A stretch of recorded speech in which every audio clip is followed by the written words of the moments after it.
오늘부터는 교회론에 이렇게 집중되어 있는 에베소서의 말씀을 이제 한 30주 정도 제가 이렇게 커팅을 해 두었어요. 한 30주에 거쳐서 이 에베소 말씀을 읽을 텐데, 참고적으로 말씀을 드리면 주일 오전 설교와 금요일 날 설교 패턴이 약간 다르고, 오후 예배 때 이렇게 교회 설교 강의할 때는 좀 더 다릅니다. 좀 더 다르다는 건 주회를 할 거예요. 그러니까 성경을 다 읽는 거예요. 이게 무슨 뜻이고 무슨 뜻이고. 그래서 여러분들이 어떤 주일 오전처럼 한 가지 주제가 이렇게 이어지는 게 아니라 전체 내용을 잘 이해해서 끝나고 나면 제가 없어도 성경이 이런 뜻이구나라고 이해할 수 있도록 그렇게 됩니다. 그래서 제가 이런 이야기를 드리냐면, 이제 오늘 개관만 요 PPT를 만든 걸 보여주고 다음 주부터는 성경을 직접 읽으면서 이제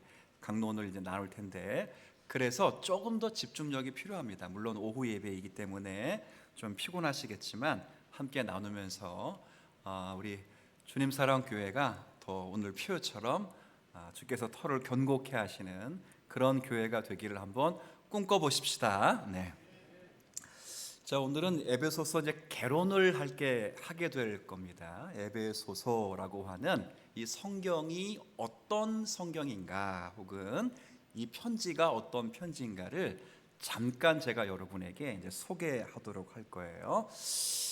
한번 읽어볼까요? 에베소서. 그러면 이제 옆에 두 읽으시면 돼요. 은혜의 설계, 믿음의 건축. 시작. 네. 자, 이제 이런 내용들은 함께 배워볼 텐데, 자, 일단 에베소서는 언제 쓰여진 이 편지냐면 AD 62년경에 바울 사도가 로마 감옥에서 쓴 편지입니다. 그런데 여러분들이 성경을 잘 보면 사도행전 찾진 않을 겁니다. 찾진 않겠지만 28장 마지막 절 두 절에 보면 이런 표현이 있어요. 바울이 온 이태를, 만 2년을 셋집에 머물며라고 되어 있습니다. 셋집이 뭐죠? 셋집? 네, 세를 주고 임대한 집입니다. 셋집에 머물매, 이게 감옥입니다. 이걸 가택연금이라고 해요. 디모데 후서를 쓸 때는 가택연금 때가 아니라 2차로 투옥되어서 로마 감옥의 지하의 감옥에 갇혀 있을 때입니다.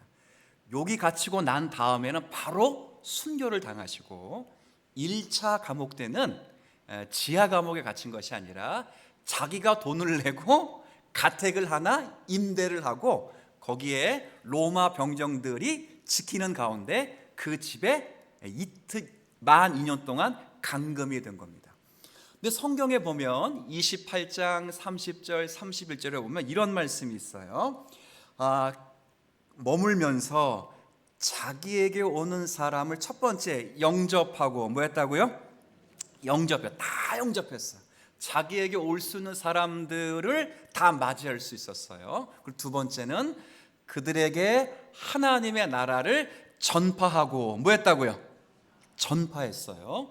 그리고 마지막에는 예수 그리스도에 관한 모든 것을 다 담대하고 거침없이 한번 따라해 볼까요? 가르쳤더라. 자, 뭐뭐뭐 했다고. 시작. 네. 네, 오후 시간에 피곤해 자꾸 물어보는 것도 여러분 귀찮으신 거 알지만, 제가 어떻게 하면 그래도 잠을 조금만 더 깰까 하는 마음으로 하는 거니까. 첫 번째, 영접했어요. 다 영접했어요. 만나는 사람 다 만날 수 있어요. 두 번째, 전파하고. 세 번째, 가르쳤어요. 어떻게 가르쳤냐면 담대하고 거침없게. 우리 장로님들 가운데 가끔 저 위에 기도할 때, 목사님, 하나님 말씀을 담대하고 거침없게 선포하고 가르치가 없어서, 이게 이제 여기서 나온 기도문입니다. 자, 이때 쓴 편지가 에베소서라. AD 62년 바울이 로마 감옥에서 이렇게 이제 옥중에서 기록한 서신이라 보이고, 이 로이 존스 목사님이 이게 표현해 준 게 있습니다. 아주 기가 막히게 표현해 주었는데 한번 같이 읽어볼까? 시작. 기독교의 정죄된 진수요.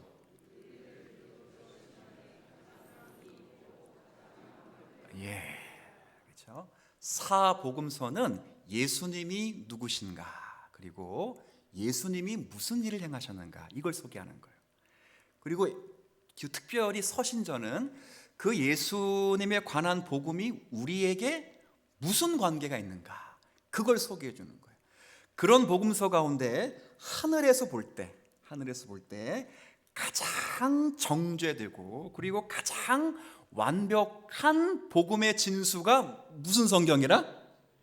에베소서라. 이거 로이 존스 목사님이 하신 말이에요.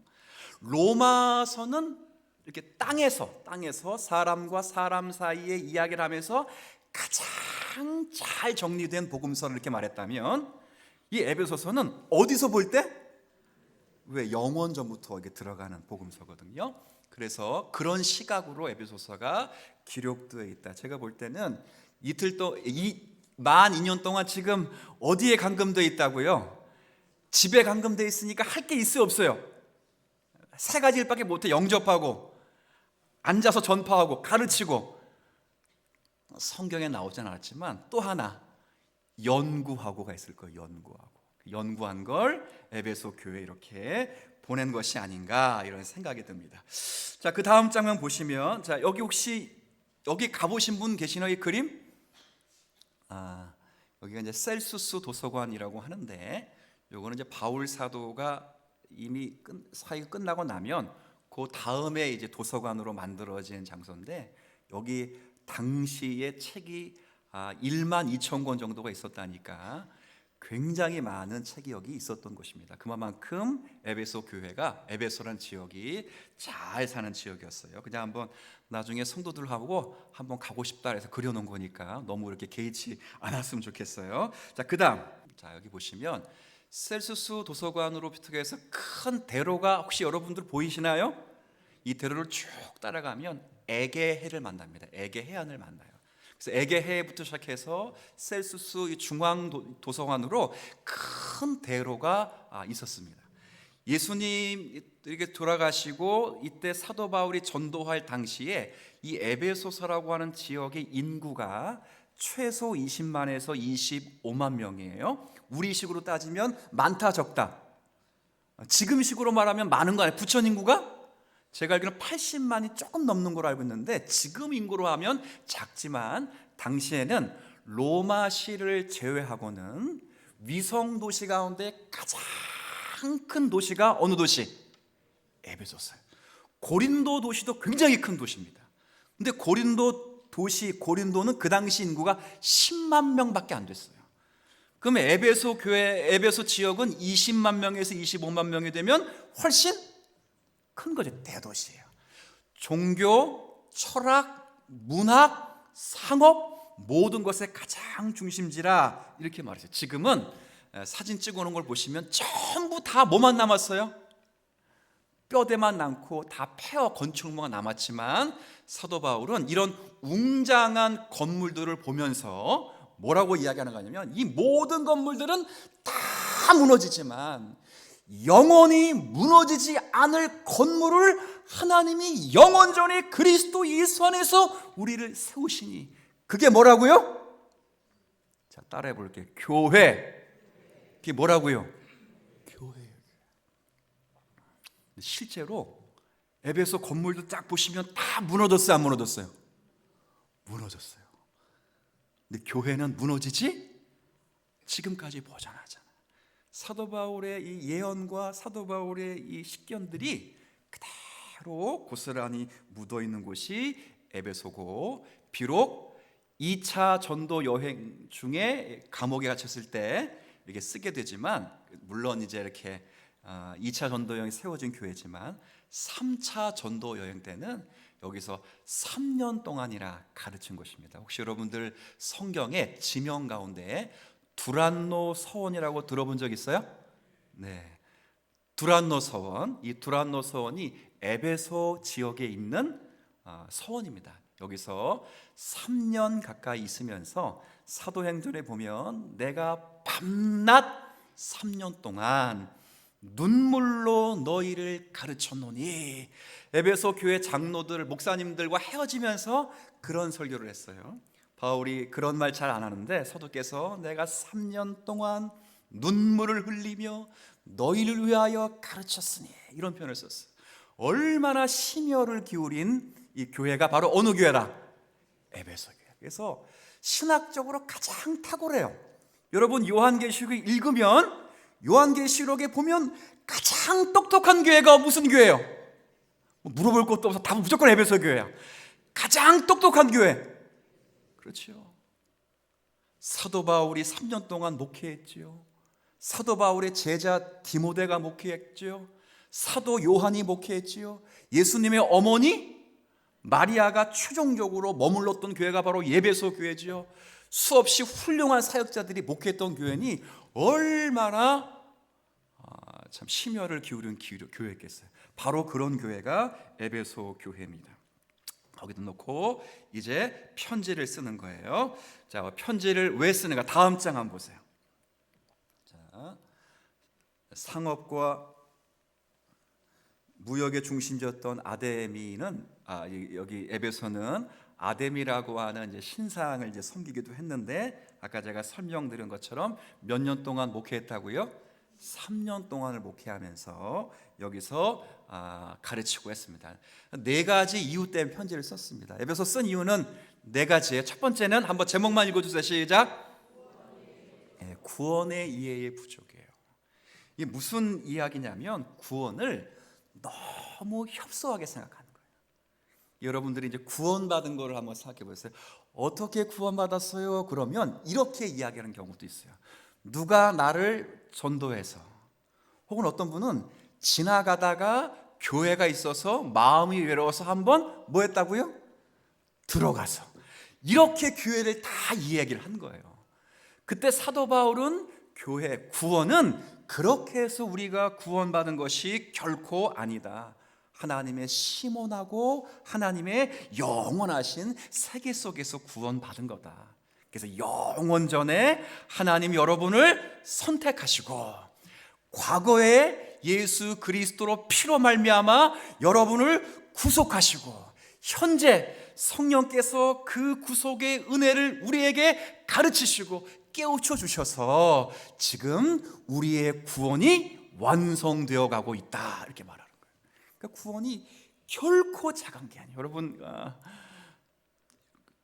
교회를 여러분들이 어떻게 왔는지 모르겠어요. 여러분 가운데 물어보면 누군가가 전도하고 뭐 지나가다가 그냥 저 교회 가면 좋겠다 싶어서 교회 왔고, 뭐 엄마가 끌고 왔지만 그래서 여러분들이 교회에 들어온 것이거나 구원받은 것이 아니라 영원전에 하나님이 여러분을 선택하셨고요, 오래전 과거에 예수님이 저와 여러분을 위해 십자가를 피를 흘리셨고 성령께서 저와 여러분을 위하여 지금도 중보하시고 말씀을 깨우치시게 하시고 여러분을 위해 탄식해 주심으로 지금도 우리가 구원에 이르는 자녀로 살아가고 있음에 감사할 수 있기를 바랍니다. 이렇게 생각하면 안 돼요. 어쩌다가 받은 구원이 아니에요. 감격스럽게 생각해요. 성부 하나님이 계시고 성자 하나님이 활동하시고 그런 분들이 만들어내신 게 뭐라고요? 구원이라는 거예요. 이걸 설명하기 위해서 쓴 거예요. 두 번째는 한번 또 읽어주세요. 시작. 교회가 위축당했어요. 이게 무슨 말이냐면 기독교와 유대교가 공통점이 하나 있습니다. 그게 뭐냐면 유일신관이라는 게 있어요. 그러니까 다른 종교는 예수님 하나님만 섬기지 않고 다른 신도 함께 섬겨요. 근데 유대교하고 기독교만은 유대교는 성부 하나님을 섬기는 것이고 우리는 삼위일체 하나님을 섬기기로 작정해서 다른 것은 절하지 않습니다. 그러면 어떤 일이 벌어질까요? 종교가 다문화된 사회에서 나는 예수님만 믿겠다라고 그러면 이 시대 속에서 어떤 일을 당하겠어요? 고난을 당합니다. 고초를 당합니다. 그래서 교회를 굉장하게 뭐라고 할까요? 왜소하게 느끼고 아무것도 아닌 것처럼 위축되기도 합니다. 굉장히 초라하게 느껴져요. 그럴 때 그렇지 않다는 거예요. 교회는 물론 다른 신들은 큰 신전에 있을지라도, 왕들은 왕궁왕에 거할지라도, 귀족들은 대궐 안에 거할지라도 교회당은 어디에 있어요? 자, 여러분들 자꾸 이제 성지 여행 같은 데 가가지고 막 이렇게 사진 찍어 와가지고 야, 교회가 이렇게 웅장하다고. 근데 착각하시면 안 됩니다. 여러분들이 성지 여행이라고 불리는 곳에 가서 사진 찍어온 모든 예배당은 나중에 313년에 콘스탄틴 대제의 어머니가 기독교를 그 아들이 공인하니까 너무 감사해서 예배당을 세운 거예요. 그럼 그 전까지는 십자가가 달린 예배당이, 퀴즈입니다, 있었다 없었다? 네? 이렇게 설명하면 답을 맞출 줄 알았는데요, 이상하네. 가만있어 봐. 있었다 없었다? 없었어요. 이 당시 교회는 다 어딜까요? 지하이기도 하지만 모이는 사람들 가운데 조금 부잣집 거실이야. 그러니까 에베소 지역에 모이는 집이 하나만 있는 게 아니고 에베소 전체에 모이는 집이, 교회당으로 모이는 집이 수십 개 됐는지 수백 개 됐는지 몰라요. 알 수는 없어요. 그러나 에베소 있기 때문에 다 에베소 교회라고 그냥 사도 바울이 불러서 한 에베소 편지를 쓸 때 이 편지가 어느 집에서는 A라는 장로님 집에서 이번 주 읽히고, 그 다음 주는 B 장로님 예배당에서 읽히고, 그 다음 주는 그렇게 읽혔다고요. 그러니 지금처럼 잘 갖추어진 예배당이 없어요. 그러니까 얼마나 교회가 위축스러웠어요. 신전들은, 신을 섬기는 신정들은 나중에 보면 이 아데미 신전에 한번 가보면 물론 뼈대만 남았지만 그 웅장함이 어마무시합니다. 어마무시해요. 그런 성전에 비해, 그들이 섬기는 신전에 비해 자기들이 모이는 예배당은 굉장히 작았으니 교회가 위축될 수밖에 없을 때, 그러나 교회는 아까도 말씀드린 것처럼 영원전에 하나님이 설계하시고 교회의 머리는 그리스도고 우리는 그리스도의 몸이기 때문에 결코 작지 않다는 거예요. 그걸 설명하는 것이 에베소서입니다. 또 하나는 뭐가 있어요? 세 번째, 시작. 내부 갈등이에요. 이게 무슨 말이냐면, 이제 유대인들도 아까 유일 신관이기 때문에 핍박을 받긴 받았어요. 그래서 기독교인들만 이 도망해서 신앙생활한 게 아니라 유대인들조차도 가끔 이 상업도시에 와서 무역을 하면서 생활하게 되었습니다. 그러다가 가로늦게 예수를 만나게 되고 함께 교회를 이루게 되었어요. 그러면 유대인과 이방인들의 사이가 좋았을까 안 좋았을까? 우리 감이 오시죠? 좋았을까요? 당연히 안 좋죠. 유대인들은 자신이 선민이라고 생각했기 때문에 이방인들을 무시했을 것이고, 이방인들은 야 무슨 선민이냐, 은혜로 구원받는 것이지 하면서 또한 유대인들을 똑같이 무시하고 멸시했을 거예요. 그때 사도 바울은 어떻게 편지를 쓰냐면 바로 이 편지를 통해서 한번 우리가 이건 읽어볼게요. 다른 건 안 읽어봤지만, 자 2장 13절 보세요.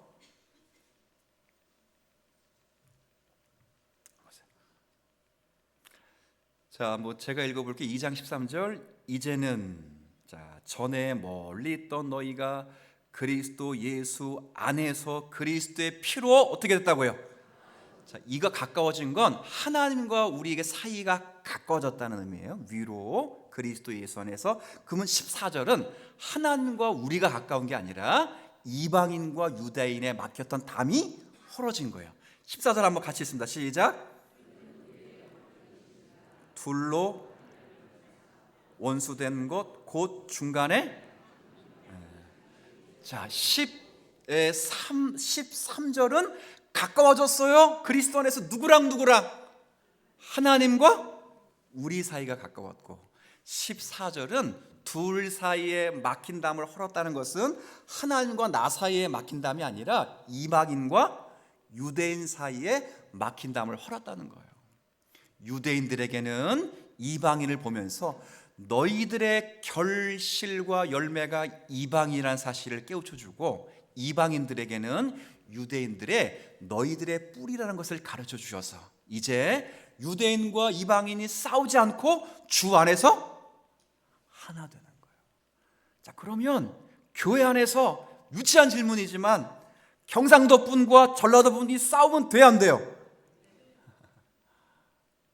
옛날엔 그랬어.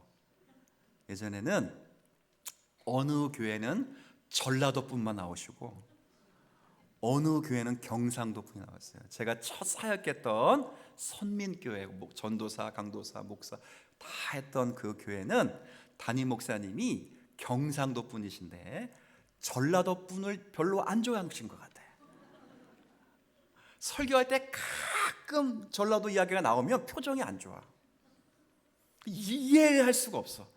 그래서 그 교회의 80% 이상은 전부 경상도 분이야. 희한하지? 정치 색깔은 빨개, 또 이해가 안 돼. 어떤 교회는 담임 목사님이 또 그러면 안 돼요. 우리 지난주 제가 통일고 강론하면서 기독교인이 정치를 어디까지 참여할 수 있느냐 이렇게 말할 때 이 부분 다뤘어요.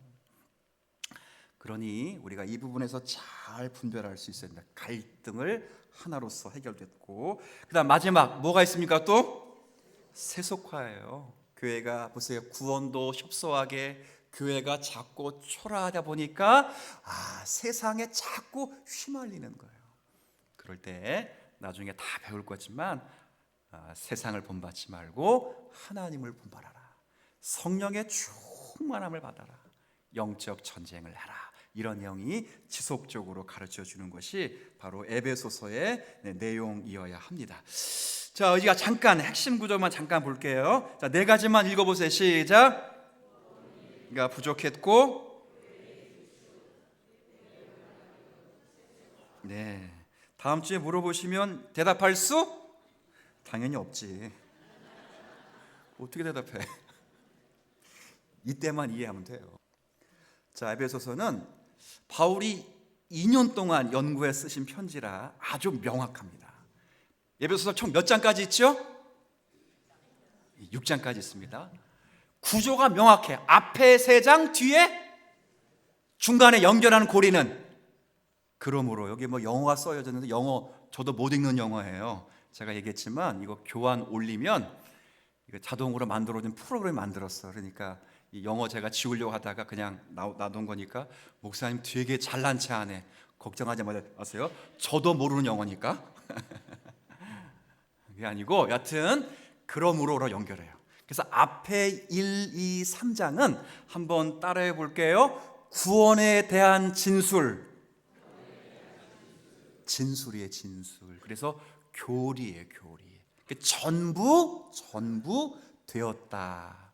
혹은 하셨다 이거예요. 이해되셨어요? 그리고 4, 5, 6장은 뭐냐면 한번 또 따라해 볼게요. 구원받은 자의 삶. 그렇죠?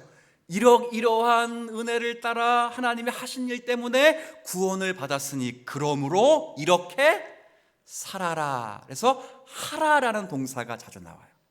이해되셨죠? 1, 2, 3장에 자주 나오는 동사는 뭐라고요?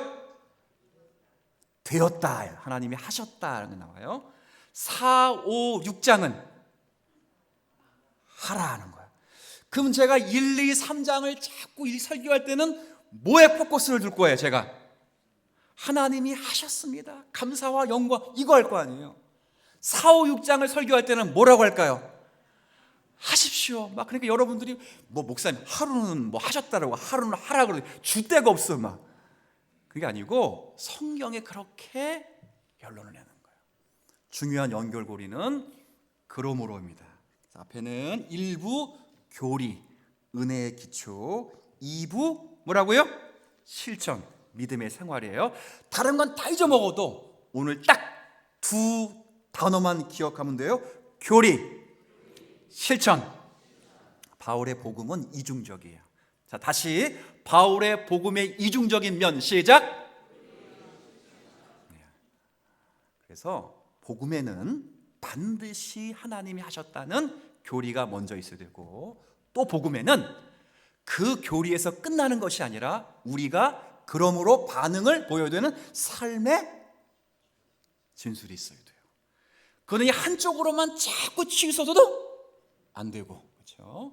이쪽으로만 치우쳐서도 안 돼요. 제가 늘 그랬죠. 구약에도 율법과 복음이 있대. 복음이 율법 안에 가려진 방식으로 있고, 신약에도 복음만 있는 게 아니라 뭐가 있다고요? 율법이 있대. 복음을 통하여 제시된 율법으로 남아있어요. 그러니까 구약은 율법, 신약은 복음, 이렇게 하면, 우리식으로 말하면 한번 따라해 볼게요. 이단이야, 이단. 그래서 구약에는 성부 하나님이, 신약 시대에는 성자 하나님이, 마지막 시대에는 성령 하나님이. 자, 같이 또 따라해요. 너무 졸려올 수 있으니까 따라해 주세요. 땡. 땡이야. 구약도 성부, 성자, 성령님 하나님이 역사하시고, 지금 신약 시대에도 성부, 성자, 성령님이 역사하시는 거예요. 바울의 시대에도 신약 시대 가운데 말세를 살았고, 2000년이 지난 지금도 신약 시대이지만 말세를 살며 땅을 밟고 코로 호흡하고 인간의 수명을 예단할 수 있는 지금의 시대에 정말 마지막일 것 같다. 그래서 말세이면서 말까지 표현을 쓰는 거예요. 그러나 신약 시대를 지금 우리가 살고 있습니다. 퀴즈. 지금은 무슨 시대라고요? 신약 시대입니다. 하나님의 언약은 2번밖에 없어요. 구약과 신약. 또 있어요? 또 있다고 말하는 사람들이 이단이에요. 그 사람이 문선명이요, 안산홍이요, 그런 사람이 신천지 교주 이만희씨요, 정명석이요, 그런 사람이에요. 하나님은 신약 시대와 구약 시대와 신약 시대를 통해 말씀하시기 때문에 구약도 교리와 실천으로 되어 있고, 신약은 똑같이 교리와 실천으로 되어 있습니다. 그래서 한쪽 면에 너무 치우치는 것은 복음을 잘 이해하지 못하는 처사입니다. 자, 일부 제가 설명할게요. 일부는 교리예요, 실천이에요? 교리. 몇 장부터 몇 장까지? 네, 한번 잠깐 읽어드릴게요. 자, 구원은 창세 전부터 시작된 하나님의 은혜입니다. 위에 보지 마시고, 자, 성부, 성자, 성령 그림 있죠? 자, 성부 한번 읽어주세요. 시작. 네, 우리 한번 성경 한번 펴볼게요. 1장 한번 잠깐 펴보세요. 이왕 펴신 거. 자, 되게 재밌습니다. 한번 볼게요. 1장 3절. 찬송하리로다 하나님 우리 주 예수 그리스도의 누구? 자, 예수 그리스도의 아버지면 성부, 성자, 성령. 그 중에 누구? 성부. 성부가 뭐 하십니까? 4절 중간에 우리를 뭐 하신다고요?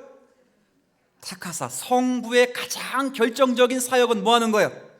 선택하시는 거예요. 언제? 4절 앞에 창세 전에, 5절 앞에 무엇으로? 기쁘신 뜻으로. 왜? 6절 마지막에 은혜와 영광을. 자, 잠깐 절 보세요. 기억 못 하실 수 있는데 한번 제가 해볼게요. 성부 하나님은 뭐 하셨다? 창세 전에 선택하시고. 언제? 창세 전에. 뭘 근거로? 여러분을 볼 때 이뻐서 안종성을 목사시키면 다른 사람보다 잘할 것 같으니까 택도 없는 소리.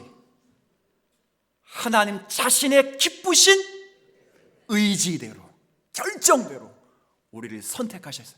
최종 목적은 은혜와 영광을, 우리를 찬송하는, 하나님 찬송하기 위해서. 이게 성부가 하신 거예요. 성자 읽어주세요. 시작. 자, 성경 한번 읽어보세요. 7절. 우리는 그리스도 안에서 그의 은혜의 풍성함을 따라 그의 피로 말미암아 뭐 받았어요? 성자 하나님 뭐 하신다? 네, 속량하신다. 뭐로 말미암아? 그렇죠. 기쁘신 뜻이 아니라 뭐요? 피로 말미암아. 하나하나씩 있어요. 다음에 다 배울 건데 성령은 뭐 하신가? 요거 한번 읽어주세요. 시작. 13절 마지막 보세요. 자, 이제 성령 하나님입니다. 13절. 그 안에서 너희도 진리의 말씀 곧 너희의 구원의 복음을 듣고 그 안에서 또한 믿어 약속의 그다음 뭐로? 성령께서 하신 첫 번째 일 뭐 하는 거예요? 이건 주님의 자녀라고 도장을 딱 찍고, 그다음 14절 이는 우리의 기업의 그다음 두 번째 뭐 하신다? 보증이 되어 주셔서 끝까지 우리가 주님과 함께 동행할 수 있도록 은혜를 주신다는 거예요. 자, 그러니까 성부는 선택, 성자는 구속, 성령은 인치심, 그리고 보증하심. 자, 여러분의 구원을 한번 설명해 볼게요. 여러분이 어떻게 구원받았다고요? 성부가, 성자 하나님이, 성령 하나님이, 아멘. 여러분 예뻐서, 만약에 예뻐서 구원받았다면 못생겨질 때 버릴 거예요. 간단해. 여러분이 선해서 구원하셨다면 선하지 못할 때 버리실 거예요. 그것보다 불행한 게 어디 있습니까? 그러나 하나님은 기쁘신 뜻, 당신의 의지대로 삼위 하나님이 영원전에 구속의 언약을 삼위로 맺으신 그 언약에 근거하여 우리를 선택하시고 구속하시고 지금도 인치시며 보증하시니 우리의 구원이 지금 유지되는 거룩한 삶을 살아가는 줄 압니다. 네. 자, 그리스도는, 제목만 읽어볼게요. 시작. 아까 읽었어요. 13절에는 그리스도의 피로 누구랑 가까워졌고 하나님과, 14절에는 이방인과 유대인들이 막힌 담이 그리스도 안에서 헐어졌기 때문에 하나가 됐습니다. 이게 다 3장 안에 있는 거예요. 그리고 제목만, 그 다음 페이지 시작.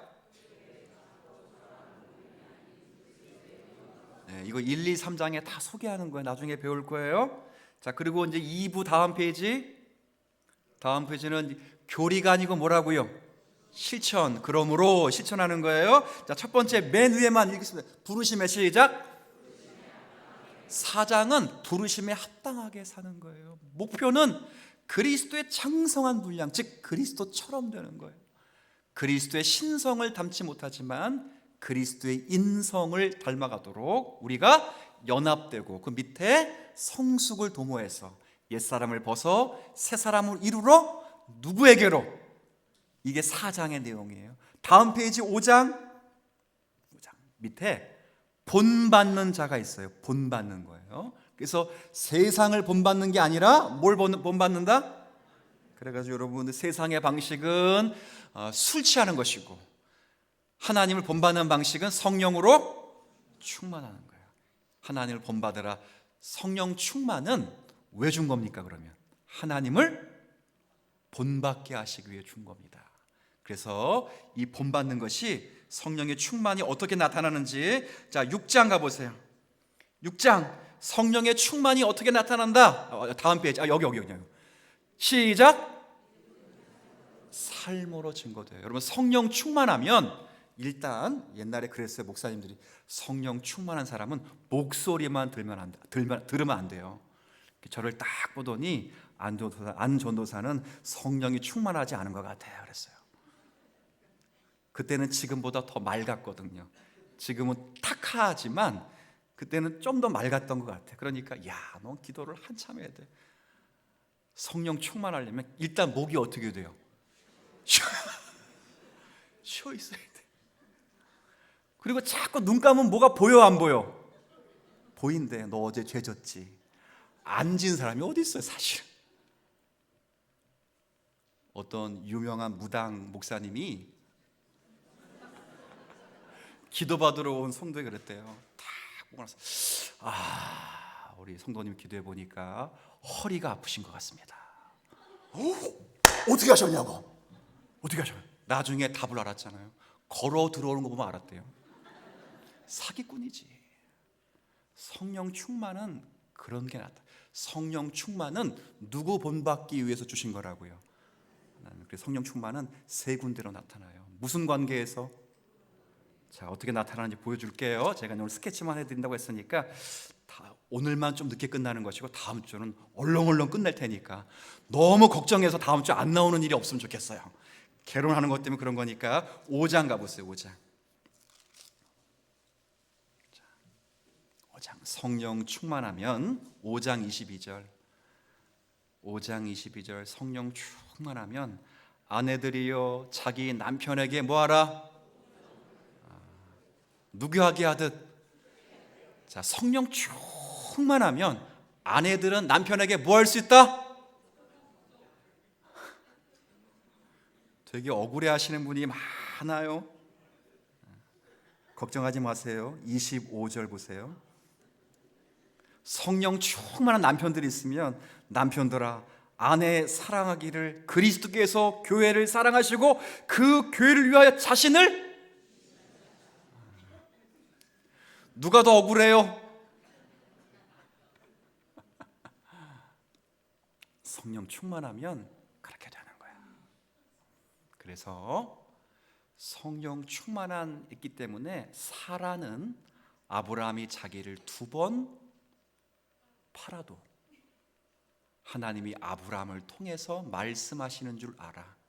말씀의 사역자와 말씀 사역자를 통해 말씀하시는 계시를 구별하여 그 남편을 주라 칭할 수 있었던 거예요. 그게 바로 성령으로 뭐했기 때문에? 충만했기 때문에. 성령 충만은 또 어디서 나타납니까? 집에 가서 남편은 남편에게 복종하라 이렇게 강요하면 안 되고, 아내는 남편에게 교회가 그리스도를 자신의 준 것 같이 주어라 이렇게 말하면 안 돼요. 자기 유리한 것만 뽑지 마시고 남편들은 남편 말씀 잘 지키고 아내들은 아내 말씀 잘 지키면 돼요. 괜히 부부싸움을 시키는 것 같아서. 그 다음 부모와 자녀 관계에서, 주종 관계에서, 자 그러면 이게 하늘을 걷는 겁니까? 일상을 사는 겁니까? 천국은 하늘에서 맛보는 게 아니고 여기서 맛봐야 돼요. 여기서. 제가 늘 강조하잖아요. 평생 예수님 못 본 사람이 천국 가가지고 예수님 처음 만나가지고 이런 고백을 하면 얼마나 이상하겠어요. 예수님 말씀은 많이 들었는데 오늘 처음 뵙겠습니다. 완전 이상한 사람이야. 우리는 이미 임한 하나님의 나라에서 천국을 맛봐요. 그거 맛보기 위해서 우리에게 성령의 충만함을 주시고, 부부관계에서, 그리고 여기 표현된 대로 부모와 자녀 관계에서, 일상에서, 주인 사장님과 직원의 관계에서, 교우와 교우의 관계에서 성령의 충만함을 받아 하나님을 더 본받으라고 이미 우리에게 주신 은혜인 줄 알아요. 다음 장. 자, 제목만 있습니다. 성령 충만은 하나님을 본받기 위해 준 것뿐만 아니라, 제목만 시작. 넘어. 네, 영적 전투에. 그렇죠. 그래서 전신갑주, 우리 철로역전 배웠습니다. 전신갑주를 입으라 되고, 다음. 그래서 이렇게 될 때 우리가 믿는 것 1장부터 3장까지 내용 전부 하나님의 은혜였습니다. 그리고 4장부터 6장까지는 우리가 뭐하는 법? 사는 법. 그러므로 그 정체성에 합당하게 살아야 된다는 것을 가르쳐 주는 것이 에베소서입니다. 맨 밑에 줄만 있습니다. 시작. 교리는, 삶은, 제가 앞에만 할게요. 교리는, 삶은. 아멘. 네. 자, 이거 성부 하나님에 대해서, 성자 하나님에 대해서, 성령 하나님에 대해서, 그 다음 교회에 대해서 4가지 주제가 에베소 교회에 그대로 묻어납니다. 오늘 결론은 하지 않을 테니까 다음 주부터 하나하나씩 설명해 드릴게요. 그 다음 장. 자, 그래서 교회는 그리스도의 몸이며 거룩한 신부입니다. 다음 장. 자, 우리 교회는 제목만 시작. 네, 여기가 대극장인데 여튼 하나님의 영광을 위한 거룩한 처소가 되어서 그리스도 예수 안에서 함께 지어져가는 멋진 교회가 되어야 합니다 하는 것을 에베소 교회 성도들에게 쓴 편지가 무슨 편지라? 이게 결혼 이야기 하는 결혼은 원래 무거운 이야기예요. 그런데 여러분이 다 기억할 필요 없어. 딱 한 가지만 기억해서 1장부터 3장은 뭐? 교리. 4장부터 6장까지는 실천. 요걸 연결하는 접속사. 그러므로를 잘 안고 가는 성도들이 되시기를 축원합니다.